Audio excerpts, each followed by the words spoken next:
Class 10th के सभी student के लिए महत्वपूर्ण सूचना, आप लोगों के लिए एक महासंग्राम लॉन्च हो चुका है, जो आपको अभी से ही दोनों टर्म का रिवीजन स्टार्ट हो चुका है।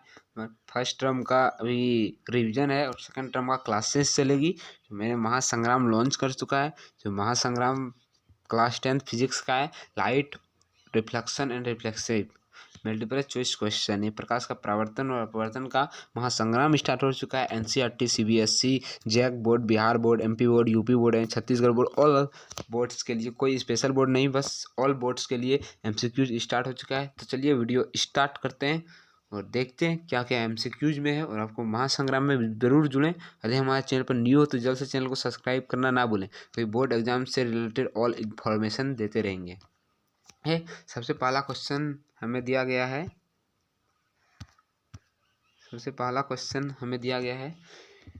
क्वेश्चन है, उस दर्पण की फोकस दूरी निकालें जिसकी वक्रता त्रिज्या 32 सेंटीमीटर हो। यानी हमें एफ निकालना है, यानी एफ बराबर वाट और आर हमरे को 32 सेंटीमीटर दिया है, यही ना, 32 सेंटीमीटर। चलिए अब निकालते हैं हम आर, यानी एफ निकालते हैं हम।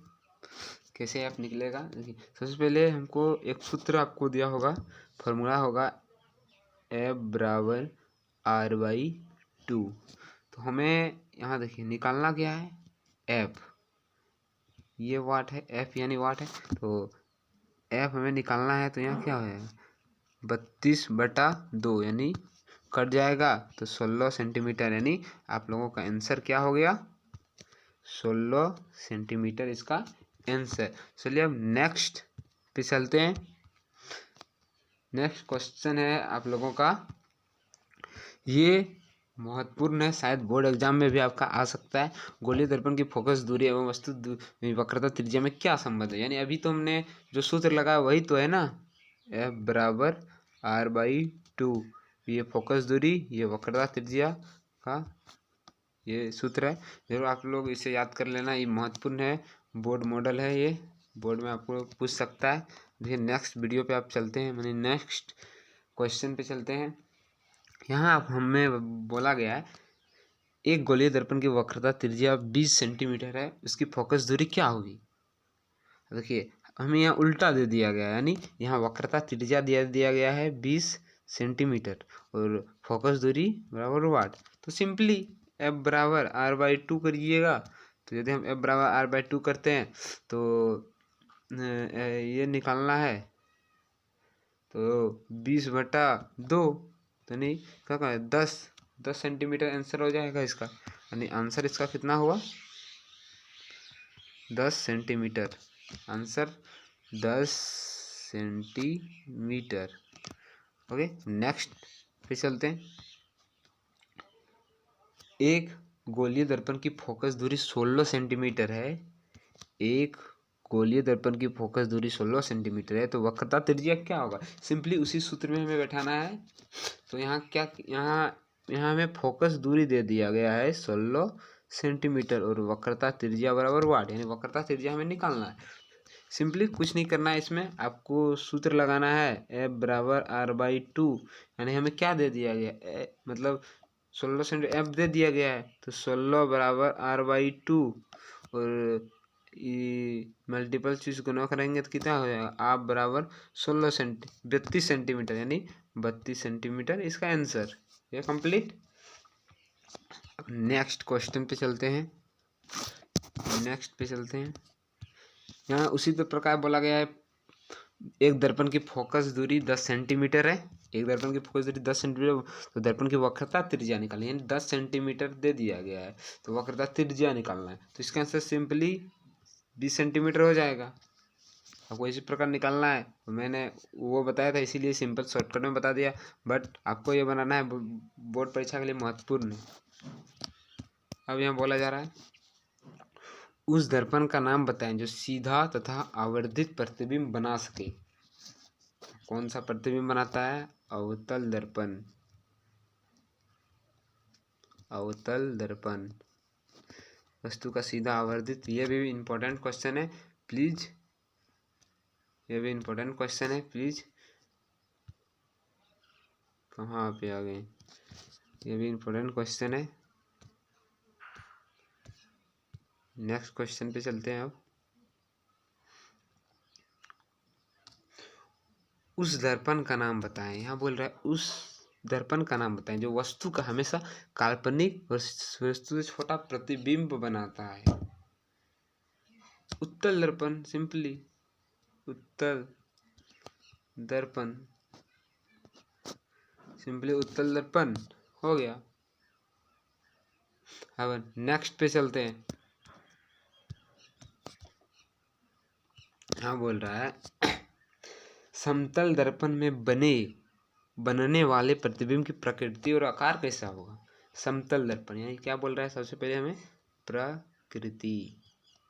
प्रकृति कैसा होगा समतल दर्पण में जो बनेगा प्रतिबिंब। सबसे पहले क्या होगा इसका, सीधा, आभासी,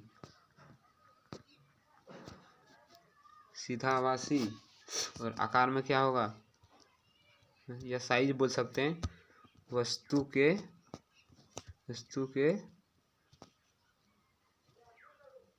बराबर। क्या हो जाएगा इसका, वस्तु के बराबर, सिंपली। अब नेक्स्ट क्वेश्चन पे चलते हैं।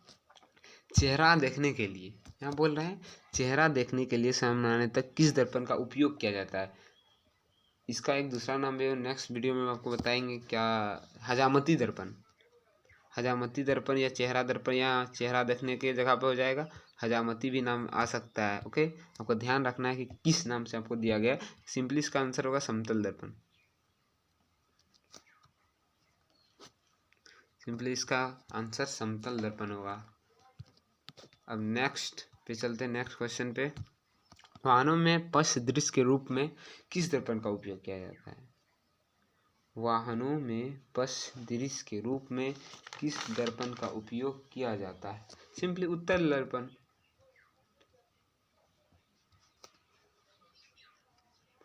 सिंपली इसका हो जाएगा उत्तल दर्पण, सिंपली। नेक्स्ट पे चलते हैं। अब यहाँ बोला जा रहा है कि सोलर कुकर में किस दर्पण का उपयोग किया जाता है। सिंपली अवतल दर्पण का।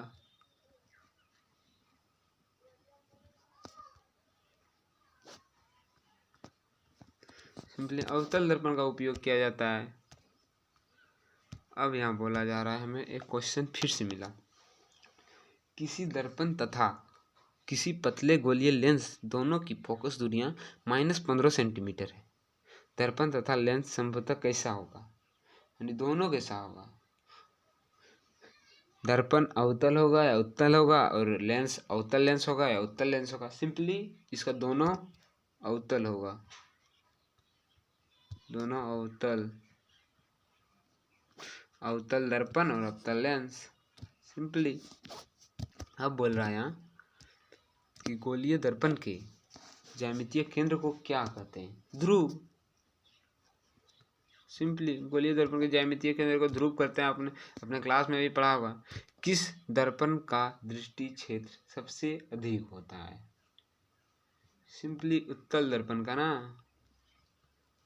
उत्तल दर्पण का। वाहनों में पश्च दृश्य के रूप में लगाया जाता है, उत्तल दर्पण का। अब नेक्स्ट पे चलते हैं। किसी दर्पण से आप चाहे कितनी भी दूरी पर खड़े हो, आपका प्रतिबिंब सदैव सीधा प्रतीत होता है। तो संभवतः कौन सा दर्पण होगा, कौन सा दर्पण होगा, समतल अथवा उत्तल। समतल दर्पण अथवा में होगा यहाँ उत्तल दर्पण, उत्तल दर्पण। अब यहाँ बोला जा रहा है यदि 1 मीटर की वस्तु का आवर्धन 2 है तो प्रतिबिंब का आकार कैसा होगा। आवर्धन 2 है तो प्रतिबिंब का आकार कैसा होगा। वस्तु का आकार क्या होगा, प्रतिबिंब का आकार है 2 मीटर। सिंपली 2 मीटर ना, 2 मीटर।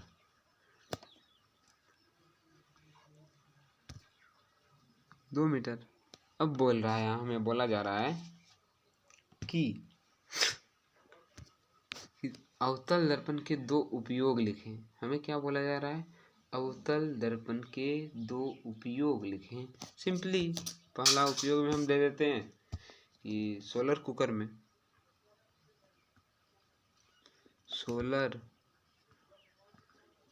में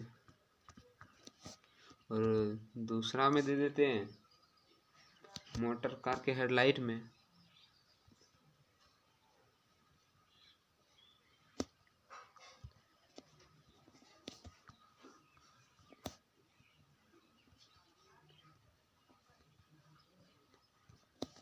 मोटरसाइकिल के हेडलाइट में हो गया बस, सिंपली। अब हमें बोला जा रहा है निम्नलिखित स्थिति में प्रयुक्त दर्पण का प्रकार बताएं। किस दर्पण में किसका उपयोग किया जाता है और क्यों। सबसे पहले हम इसका ले लेते हैं, ठीक ना। किसी कार का अग्रदीप बोले तो है या हेडलाइट सेम होता है, इसमें अवतल का उपयोग किया जाता है, अवतल दर्पण। अब सिंपली इसका बात करते हैं। किसी वाहन का पार्श्व यानी पश्च दृश्य के रूप में किसका उपयोग किया जाता है, यानी पीछे देखने के लिए दृष्टि क्षेत्र भी होता है। और दो क्वेश्चन आपको याद होना चाहिए, उत्तल दर्पण, उत्तल हो गया। और सौर भट्टी में किसका उपयोग किया जाता है, सौर भट्टी में किस दर्पण का उपयोग किया जाता है, अवतल दर्पण का ना, सिंपली अवतल दर्पण। नेक्स्ट पे चलते हैं। हमें नेक्स्ट पे बताया जा रहा है निम्नलिखित में से किस दर्पण द्वारा वास्तविक प्रतिबिंब प्राप्त होता है। किसके द्वारा वास्तविक प्रतिबिंब प्राप्त होता है, किसके द्वारा, अवतल दर्पण के द्वारा ना, अवतल दर्पण।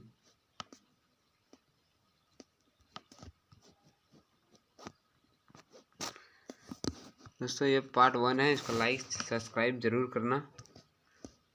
अब यहाँ बोला जा रहा है हमें निम्नलिखित में से किस दर्पण द्वारा किसी वस्तु का आभासी प्रतिबिंब प्राप्त होता है, आभासी प्रतिबिंब प्राप्त किया जाता है।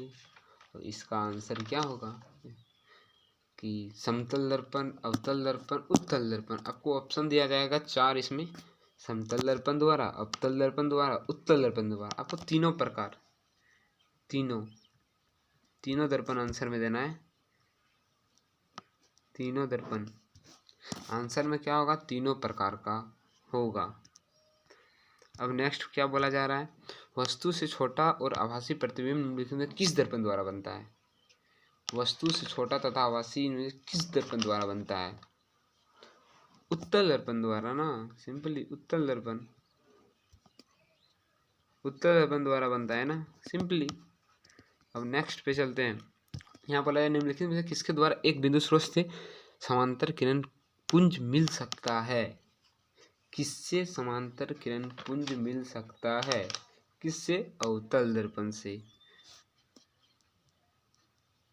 जब समांतर किरण पुंज पढ़ रहे होंगे तब आपको बताया होगा किस दर्पण से किरण पुंज मिल सकता है और किससे नहीं मिल सकता है। अब हमें यहाँ बात करना है कहाँ पे स्थित होने से वस्तु का प्रतिबिंब अवतल दर्पण के फोकस पर बनता है, यानी आपको कहाँ खड़ा किया जाए जो आपका प्रतिबिंब अवतल दर्पण के फोकस पे बनेगा, अनंत पे ना, सिंपली। आपको ये भी किरण आरेख का एक एपिसोड डालेंगे, बट ये अभी सिर्फ प्रकाश का परावर्तन का चल रहा है, MCQ मल्टीपल चॉइस क्वेश्चन। और अपवर्तन का भी डालेंगे वो नेक्स्ट पार्ट में। और एक पार्ट अवतल दर्पण का किरण आरेख, मतलब दर्पण का किरण आरेख, और दूसरा लेंस का किरण आरेख के बारे में MCQ वो भी डाल देंगे कि कहाँ क्या बनेगा नहीं बनेगा। ओके, अब यहाँ बात करना है हमें अवतल दर्पण की फोकस दूरी, उसकी वक्रता त्रिज्या का क्या होता है। अवतल दर्पण की फोकस दूरी, उसकी वक्रता त्रिज्या की आधी। अब आप बोलिएगा कैसे, तो उसका ए बराबर R/2, यानी ये आधा ही हुआ ना, 1/2 आधा ही हुआ ना, ये आपको सूत्र भी है, इसका आधा होगा, आधी। अब नेक्स्ट पे बात करना है, एक अवतल दर्पण में वस्तु की स्थिति और फोकस और ध्रुव के बीच हो तो प्राप्त प्रतिबिंब कैसा होगा। तो प्राप्त प्रतिबिंब कैसा होगा, आभासी और बड़ा, आभासी भी प्रतिबिंब होगा और वस्तु से बड़ा, वस्तु से बड़ा। सिंपली आंसर ए किसी अवतल दर्पण द्वारा। अब यहाँ क्वेश्चन आ रहा है, किसी अवतल दर्पण द्वारा आभासी, सीधा और आवर्धित प्रतिबिंब बनता है जब वस्तु की स्थिति कहाँ होनी चाहिए, जो बनेगी तो वस्तु की स्थिति कहाँ होनी चाहिए, दर्पण के ध्रुव और उसके फोकस के बीच लिखना है आपको। दर्पण के ध्रुव और उसके फोकस के बीच, उसके फोकस के बीच। सिंपली दर्पण के ध्रुव और उसके फोकस के बीच। नेक्स्ट क्वेश्चन पे चलते हैं। मोटर गाड़ी के चालक के सामने लगा रहता है कौन सा लेंस? उत्तल लेंस। ये तो 3-4 प्रकार का एमसीक्यूज हो गया आपके सामने इस प्रकार का। अब बात करते हैं उत्तल दर्पण द्वारा प्रतिबिंब कैसा बनता है। उत्तल दर्पण के द्वारा प्रतिबिंब कैसा बनता है? उल्टा। उल्टा, आपको हर चीज उल्टा दिखाई देता होगा ना। अब यहाँ बात कर लेते हैं हम नेक्स्ट क्वेश्चन। एक दर्पण से किसी भी वस्तु पर किसी भी दूरी पर रखी वस्तु का सीधा प्रतिबिंब ही प्राप्त होता है, वो कौन सा दर्पण होगा? कौन सा दर्पण होगा? अब आपको ये डिसाइड करना है ना, समतल या उत्तल। समतल अथवा उत्तल। आपको 2 ऑप्शन याद रखना है, समतल और उत्तल। अब नेक्स्ट पे चलते हैं। देखिए, नेक्स्ट में जाने से पहले आपको ये बताना चाहते हैं, क्लास 10 का निबंध का सेशन स्टार्ट हो चुका है। निबंध का सेशन फर्स्ट एपिसोड अपलोड हो चुका है ऑलरेडी, और सेकंड विज्ञापन लेखन का एपिसोड अपलोड हो चुका है, और पत्र लेखन का भी अपलोड हो चुका है, और इकोनॉमिक्स का इंट्रोडक्शन वीडियो आ चुका है। मैंने वादा किया था कि साइंस और इकोनॉमिक्स दोनों, यानी हमारा यूट्यूब चैनल साइंस इकोनॉमी नाम है, यानी दोनों का लेके चलेंगे। बट आपको ज़रूर चेक कीजिएगा कि किस प्रकार का वीडियो है, नहीं है ये दोनों। नेक्स्ट क्वेश्चन पे चलते हैं। उत्तल तथा अवतल दोनों, उत्तल तथा अवतल दोनों प्रकार के दर्पणों का एक सूत्र लिखें। उत्तल दर्पण के लिए और अवतल दर्पण के लिए एक सूत्र लिखें। F बराबर R/2।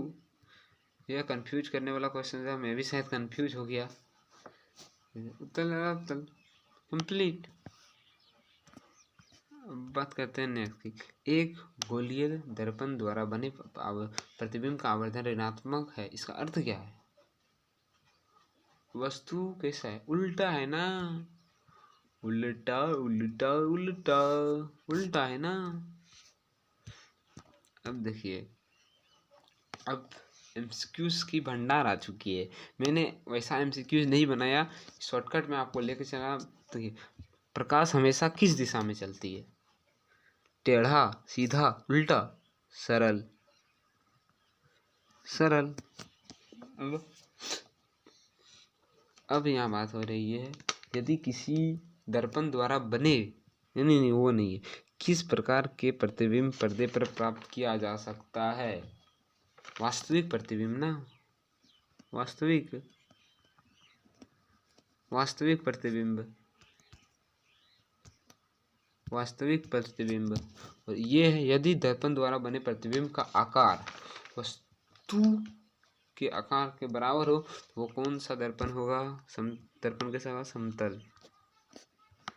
और किसी दर्पण का आपतन कोण किसके बराबर होता है? परावर्तन कोण के। परावर्तन कोण के। इसके बाद बोला जा रहा है, दर्पण के ध्रुव से फोकस दूरी, दर्पण के ध्रुव से फोकस की दूरी को क्या कहते हैं? दर्पण के ध्रुव से फोकस की दूरी को क्या कहते हैं? दर्पण से ध्रुव और फोकस की दूरी को क्या कहते हैं? मतलब कितना होगा, यही ना, किसके, तो क्या कहते हैं, गोलीय दर्पण की वक्रता त्रिज्या, क्या बोला जी, कौन सा क्वेश्चन में पढ़ रहा हूँ, किसी दर्पण के ध्रुव, गोलीय दर्पण के ध्रुव से फोकस की दूरी को क्या कहते हैं, गोलीय दर्पण के फोकस की दूरी को क्या कहते हैं, दोगुनी हो जाएगी ना, दोगुनी, मिसप्रिंट हुआ है थोड़ा सा, ये दोगुनी हो जाएगी, बस आप लोग सुधार लीजिएगा। गोलीय दर्पण की वक्रता त्रिज्या बराबर होगा या छोटा, यहाँ हमें बोल रहा है कि बराबर होगा या छोटा होगा, किस, दोगुना होगा ना, वहाँ देखिए सिंपली ये ठीक था, ये दो, ये दोगुना होगा, ये दोगुना होगा, ये वाला ये वाला हो जाएगा अवतल दर्पण, ये वाला हो जाएगा अवतल दर्पण, ये छोटा वाला, मिसप्रिंट थोड़ा सा हो चुका है, रुकिए थोड़ा सा मिला लेते हैं कि क्या बात है।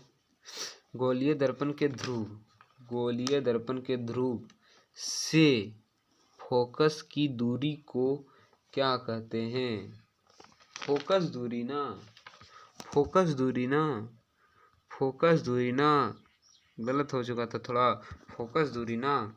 अब बोल रहा है गोलीय दर्पण की वक्रता त्रिज्या और उसकी फोकस दूरी के बराबर होगा या छोटा होगा, तो हमें बताया जा रहा है तो दोगुना होगा ना, दोगुना होगा।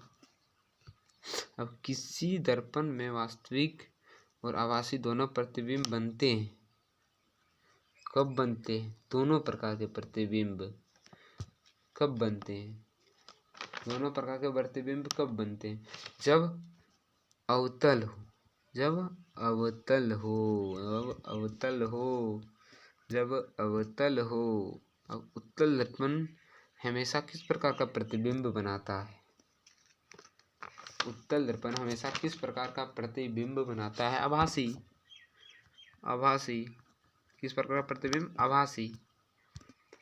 ये कंप्लीट हो जाएगा, नेक्स्ट पे चलते हैं।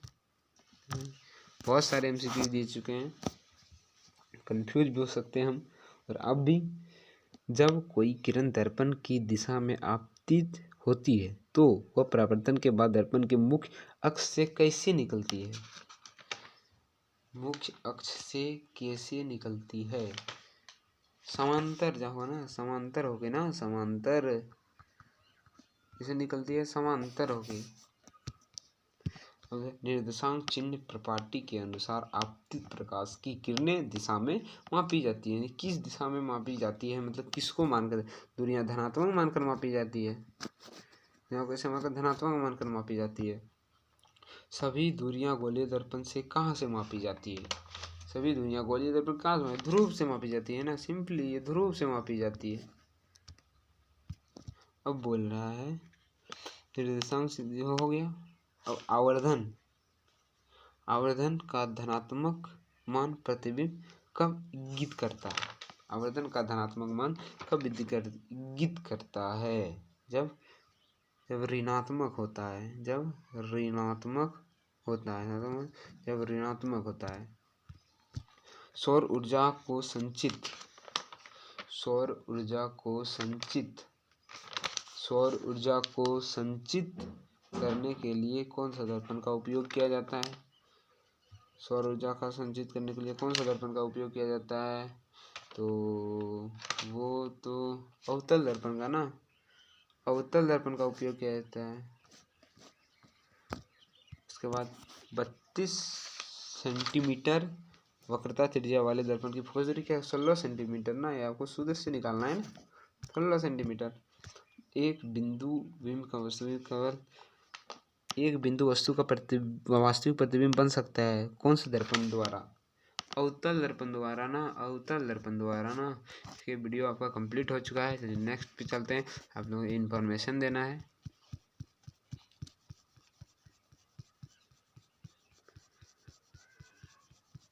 देखिए मैंने यहाँ पे क्या लिखा हुआ है, लाइट ऑफ प्रकाश का परावर्तन और अपवर्तन। परावर्तन का ये MCQs खत्म हो चुका है और अपवर्तन का MCQ सेकंड पार्ट में मैं अपवर्तन का MCQ डालूंगा। तो वीडियो पर न्यू हो तो जल्द से चैनल को सब्सक्राइब करना मत भूलिएगा, नहीं तो आपको दोनों का MCQ छूट जाएगा। बट इस तरह का वीडियो देखने के लिए हमारे यूट्यूब चैनल को सब्सक्राइब करें और लाइक करें। जय हिंद, जय भारत। मिलते हैं नेक्स्ट वीडियो में एक नई ऊर्जा, नई जोश के साथ।